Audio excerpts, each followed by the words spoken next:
A chuva caía torrencialmente, as gotas pesadas e geladas chicoteavam Chirone, lavando a sujeira e as manchas de sangue seco em sua camisa esfarrapada. Ele ergueu os olhos vazios para o céu noturno sombrio, deixando a chuva se misturar com as lágrimas que escorriam por suas bochechas. Sua mente apenas ecoava uma pergunta dolorosa, uma confusão extrema. Clay e Márcia, por que tinha que ser eu? A pergunta pairava no meio do som da chuva torrencial, sem resposta. Longe, no penhasco que dava para a vila costeira, um fogo enorme ainda ardia violentamente, engolindo a casa na escuridão. As chamas vermelhas projetavam sombras nas nuvens negras, criando uma cena terrível, em contraste completo com o silêncio mortal da vila abaixo. A noite caiu, envolvendo o porto decadente.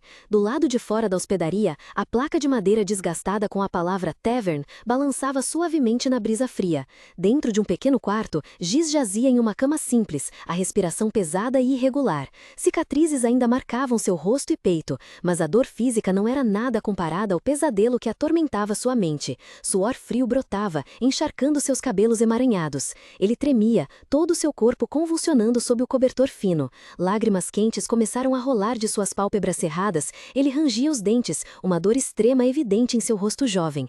Na escuridão do subconsciente, um grito silencioso explodiu. Yuna! No pesadelo repentino, Gi sentiu como se estivesse sendo submerso em água gelada, seu corpo encharcado de suor. O grito horrível finalmente escapou de seu peito, ecoando no espaço silencioso. Ele respirava com dificuldade, em pânico. Sem hesitar, ele pulou da cama. Seus pés descalços tocaram o chão bruscamente, uma velha ferida na sola de seu pé se abriu, deixando rastros de sangue no chão de madeira fria. Um calafrio terrível percorreu a espinha de Giz enquanto ele jazia estendido no chão de madeira fria. A luz prateada da lua entrava pelas janelas gradeadas, iluminando a figura imponente de Márcia, parada com as mãos na cintura em um ar de superioridade. No escuro, seus olhos vermelhos brilhavam sinistramente, olhando para ele com desprezo. Ele gaguejou em sua mente, o medo apertando seu peito. Eles são reais, realmente reais. E imediatamente depois, uma força terrível o arremessou para trás. Giz bateu com força nas costas no chão, atingindo móveis e derrubando-os. O quarto já bagunçado agora estava ainda mais caótico, o chão marcado com inúmeras pegadas sujas. Lágrimas quentes brotaram de seus olhos, misturando-se com sangue e poeira em seu rosto. A imagem de sua irmã passou por sua mente e Giz gritou em agonia. Yuna! O grito desesperado foi como um estimulante, transformando o medo em raiva impotente. Giz ignorou a dor em todo o seu corpo e correu para a porta escancarada, correndo para a escuridão lá fora para encontrar sua irmã. O rosto de Gi se contraiu em agonia extrema, lágrimas misturadas com sangue que escorria abundantemente do ferimento na testa. Ele cerrou os dentes, um grito desesperado e dilaceante rompendo do peito. Yona! Seu grito se perdeu na chuva torrencial, ecoando nos becos escuros e frios da cidade. A figura pequena e solitária de Giz permanecia no meio da rua deserta, a perda envolvendo o espaço sombrio. O pesadelo ainda não abandonava Giz, nem mesmo em seus sonhos. Ele se debatia na cama, lágrimas quentes encharcando o travesseiro. Yuna! O nome escapava de seus lábios trêmulos, sufocado em cada soluço. Quando o amanhecer surgiu, a luz quente do sol brilhou sobre a vila costeira, uma coluna de fumaça branca e lúgubre subindo do penhasco, quebrando a cena outrora pacífica. Sob as palmeiras, os aldeões se reuniam silenciosamente ao redor das cinzas da casa. Em meio aos sussurros, alguém não conseguia esconder o espanto. O que aconteceu? Tudo isso aconteceu em apenas uma noite? Em outro cenário, sob um céu incandescente ao pôr do sol, à beira de uma praia ventosa, Eusine falou, sua voz grave e clara. Clay Márcia. Sua mão apertou o punho da espada, desembainhando lentamente a lâmina enquanto narrava. Há 7 anos, ela atacou o reino de Sairon sozinha. Era a líder de um grupo de mercenários lendários, alguém que quase derrubou uma nação inteira. Fazendo uma pausa, Eusine ergueu a mão, habilmente reunindo seus cabelos dourados e prendendo-os em um rabo de cavalo elegante. O vento do mar soprava as mechas macias, e naquele instante, seus olhos brilharam com uma determinação férrea. O som da lâmina da espada roçando a bainha ecoou em um shin afiado. Rian franziu a testa, com uma expressão de ligeiro ceticismo. Mas a invasão do reino de Sairon não terminou em fracasso, então não precisamos temê-la, certo? Eusine apenas se concentrou em apertar o elástico de cabelo, seus olhos verdes semicerrados com intenção. Sim, o exército real chegou antes do fim da hora dourada, mas o timing foi suspeitamente perfeito. O elástico foi apertado de forma decisiva, como uma afirmação de suas dúvidas. O manto verde de Amy esvoaçava ao vento enquanto ela se virava abruptamente. Seus olhos cravaram-se em Eusine, carregados de suspeita. O momento? Sim, respondeu Eusine suavemente, a voz calma, mas incapaz de disfarçar a tensão. Amy apertou as bordas do manto, a voz tornando-se sombria. Parece que os mercenários Parrot foram usados na Guerra Civil. Enquanto isso, Chirone vestia seu manto característico de mago e permanecia em silêncio em meio à terra árida e poeirenta, o olhar complexo fixo no chão ressecado.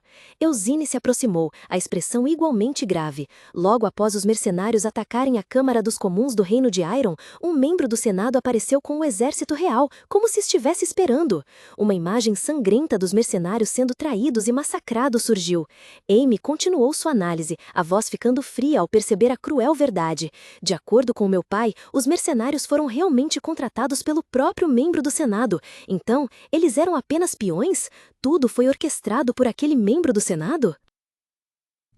Sob a luz dourada do entardecer, Eusine explicou com um semblante sério. Talvez seja para consolidar suas posições políticas. Não sabemos se é verdade, mas... Rian, ao lado dela, franziu a testa, confuso. Política é complicado. Não muito longe dali, Chirone permanecia em silêncio ao lado de seu cavalo. Ele olhou para o horizonte e de repente apertou as rédeas em suas mãos, uma determinação intensa surgindo em seu coração. Ele disse com firmeza, vamos impedi-los. Então Chirone se virou, seus olhos azuis cheios de determinação, encarando seus companheiros. Estão prontos? Sim, Rian respondeu sucintamente, seus olhos brilhando com determinação.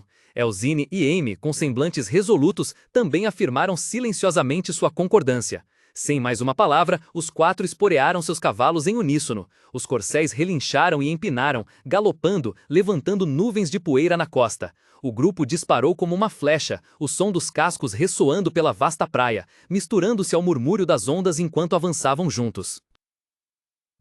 Sob a luz da aurora nascente, Chirone esporeava o cavalo em galope desenfreado, levantando nuvens de poeira atrás de si. Seu rosto estava tenso, seus olhos azuis cintilando com determinação inabalável. Logo atrás, Rian, Amy e Eusine também se esforçavam ao máximo, o grupo avançando como uma flecha rasgando o espaço.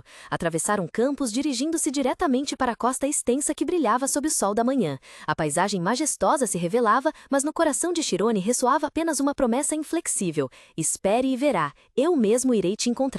O grupo galopava ao longo da areia úmida, onde as ondas prateadas quebravam incessantemente. Enquanto isso, em algum lugar com vista para a costa, uma mão esguia com uma luva sem dedos repousava suavemente na moldura da janela. Márcia curvou os lábios em um leve sorriso, sua voz carregada de deleite misturado com desprezo. Esses pirralhos são realmente ousados, ousando vir me encontrar diretamente? Atrás do olhar vermelho e misterioso dela, Palcoa, o líder brutal, e a garota Yuna estavam sendo mantidos como reféns. Um sorriso enigmático floresceu nos lábios de Márcia, cheio de confiança e desafio. Na escuridão, a voz espectral de Márcia ecoou, carregando um desafio gélido. Vamos ver do que seus subordinados são capazes. Diante da provocação, Palcoa só conseguiu ranger os dentes, o suor frio escorrendo por sua testa tensa. O farfalhar das folhas nas árvores encheu o ar quando a cena mudou para uma trilha que serpenteava por uma floresta densa. Sob a luz tênue do crepúsculo, Rian e Eusine lideravam um grupo de pessoas a cavalo. De repente, Eusine se virou para Rian e fez uma pergunta inesperada. Rian, você já matou alguma coisa? Rian ficou um pouco confuso com a pergunta repentina. O que você quer dizer? Eusine olhou para frente, seus cabelos dourados esvoaçando ao vento enquanto continuavam avançando. Quero dizer, uma pessoa, ela explicou. Eu costumava acompanhar meu pai para reprimir bandidos. Ao ouvir isso, Rian perguntou surpreso. Você já fez isso? Eusine olhou para ele de soslaio, seus olhos determinados. Você não é? A pergunta dela deixou Rian em silêncio. Ele se virou, desviando o olhar de Eusine, e sua voz ficou mais grave quando confessou. Não. Seus olhos cor de âmbar ficaram pensativos, mergulhando em profunda reflexão. Eu não penso muito sobre minha espada. Muito bem, Eusine sussurrou, um sorriso confiante surgindo em seus lábios enquanto ela esporeava o cavalo para um galope. Chega! De repente, suas orelhas se contraíram levemente. Todos os seus sentidos se aguçaram instantaneamente, captando ruídos incomuns quebrando o silêncio da floresta. Sentindo o perigo, Eusine puxou as rédeas com força, seus olhos verdes esmeralda brilhando intensamente. Eles estão vindo! Ela gritou para alertar. Imediatamente, das copas densas das árvores, uma série de sombras mergulhou como predadores. Lâminas lâminas brilharam na luz tênue, e bandidos vestidos com roupas escuras rapidamente formaram um cerco apertado. Empoleirado em um galho alto, um dos bandidos olhou para eles com desdém, um sorriso zombeteiro no rosto. Apenas 4 pirralhos. No entanto, seu sorriso arrogante congelou em seu rosto antes que pudesse se dissipar. Seus olhos se arregalaram, cheios de puro terror, ao testemunhar uma visão inacreditável. Outro cúmplice conseguiu apenas exclamar um "hã?" em pânico, seu rosto empalidecendo de medo. Uma explosão aterradora rasgou o silêncio da floresta. Chamas violentas irromperam, consumindo o espaço e arremessando os ladrões atordoados para o ar como marionetes desamparadas. O calor intenso carbonizou as árvores ao redor, e os gritos agonizantes dos ladrões ecoaram entre os troncos maciços. No meio do mar de fogo caótico, Amy Carmes permaneceu firme, seus cabelos ruivos flamejando como uma tocha viva. Seus olhos verdes esmeralda agora irradiando uma aura de poder, fria e determinada. Chamas mágicas ainda dançavam em torno de suas mãos, testemunhando o poder destrutivo recém-liberado. Atordoados pelo ataque surpresa, os ladrões sobreviventes olharam para ela com terror absoluto. Uma maga! Gaguejou um deles, a voz sumindo de medo. Outro, reconhecendo a natureza da magia, gritou em desespero. É uma magia de alvo único! Dispersem! Mas o aviso veio tarde demais. Mal o terror do fogo havia diminuído quando um raio ofuscante, fino como um fio, rasgou o céu repentinamente e mergulhou direto na floresta, prenunciando um ataque ainda mais terrível. No mesmo instante, Chirone lançou um feitiço Fóton. Uma explosão violenta de magia de luz irrompeu, arremessando pedras e terra pelo caminho. Testemunhando a derrota do líder, um dos ladrões restantes caiu de joelhos, exclamando aterrorizado: Chefe! Aproveitando o estupor do inimigo, Elzine não hesitou. Ela avançou, a lâmina em sua mão brilhando com um halo dourado, desferindo um golpe rápido e poderoso, derrubando o outro ladrão. Mas logo em seguida, uma sensação de pavor surgiu repentinamente. Elzine rapidamente olhou para Rian. Ela gritou alto, o chamado rasgando o silêncio da floresta. Rian! De longe, Elzine exclamou preocupada. Isto é mal. Sem esquema, Rian estará em grande desvantagem numa luta de velocidade. Embaixo, na densa floresta, Rian preparava-se, segurando firmemente a enorme espada bastarda com as 2 mãos em posição defensiva. À sua frente, um dos bandidos de capa avançava a uma velocidade incrível. O bandido sorriu com desdém, pensando consigo mesmo: que idiota! Quem é que traz uma espada bastarda para a floresta? Ele passou por Rian como um raio, deixando para trás um rastro de borrões e poeira. Ultrapassado em um instante, Rian rangeu os dentes, concentrando toda a sua força nos músculos para se virar. A pesada espada bastarda arrastou-se ruidosamente pelo chão, produzindo um clang estridente enquanto ele tentava balançá-la, mas tudo o que atingiu foi o ar. Um estrondo ressoou quando a grande espada de Rian se abateu, cortando profundamente o tronco da árvore ancestral, fazendo com que casca e lascas de madeira voassem pelos ares. De repente, uma sombra surgiu de entre as folhagens. O ladrão, com um sorriso malicioso, agarrou-se a um galho, zombando. Haha, decidiu lenhar? Vendo Rian em perigo, Elzine gritou em pânico. Rian! Ela sacou sua espada imediatamente, lançando-se para frente como uma flecha. Ao ouvir o escárnio e o grito de Elzine, Rian rangeu os dentes, seu rosto suado contorcendo-se em fúria extrema. Veias saltavam em suas têmporas, seus olhos faiscando ódio. Ele rugiu poderosamente. Não subestime a arte de lenhar. Imediatamente, uma energia dourada e brilhante como um raio envolveu a grande espada. O ar ao redor pareceu se adensar e então explodir em um estrondo ensurdecedor quando Rian canalizou toda a sua força no golpe, criando um brilho ofuscante. Em meio ao caos, um raio de luz dourada irrompeu, rasgando o espaço. Rian brandiu sua arma com uma força aterradora, o golpe não apenas despedaçando a árvore, mas também rachando o chão abaixo. O ladrão ficou paralisado, os olhos arregalados em pânico. Apenas sentiu um choque violento antes de seu corpo desabar. Hã? Eu morri? Foi o último pensamento que passou por sua mente enquanto a consciência gradualmente mergulhava na escuridão. Da beira da floresta, Elzine testemunhou toda a cena, atônita. Ela apertou o punho da espada, os olhos verdes esmeralda arregalados em choque, incrédula com o que acabara de acontecer. Rian ficou ali, o peito ofegante, o suor escorrendo pela testa enquanto respirava pesadamente. Seu olhar era firme, carregado de uma crueldade que Elzine nunca havia visto antes. Eu nunca tinha machucado ninguém antes, disse ele, com a voz grave e determinada. Mas a versão de mim que desistiu por falta de talento, essa versão eu já a matei 10.000 vezes. Memórias da promessa de anos atrás inundaram a mente de Rian. Ele apertou os ombros de Chirone, seus olhos dourados ardendo em determinação. Você tem que se tornar um mago, e eu me tornarei o cavaleiro mais forte, a espada que te protege. O juramento ainda ecoa, é a motivação, o objetivo que ele nunca esqueceu. Voltando à realidade, a atmosfera do campo de batalha está tensa como uma corda. Suor escorre pelas têmporas. Rian aperta o cabo do espadão em sua mão, sentindo o peso familiar. Seus olhos estão determinados, voltados diretamente para o inimigo. Porque nunca, ele murmurou, sua voz profunda e poderosa, empunhei esta espada levianamente. Não muito longe dali, Elzinho observava as costas sólidas de Rian. Um sorriso gentil e de confiança absoluta floresceu em seus lábios. Certo, ela respondeu suavemente, sua voz cheia de determinação.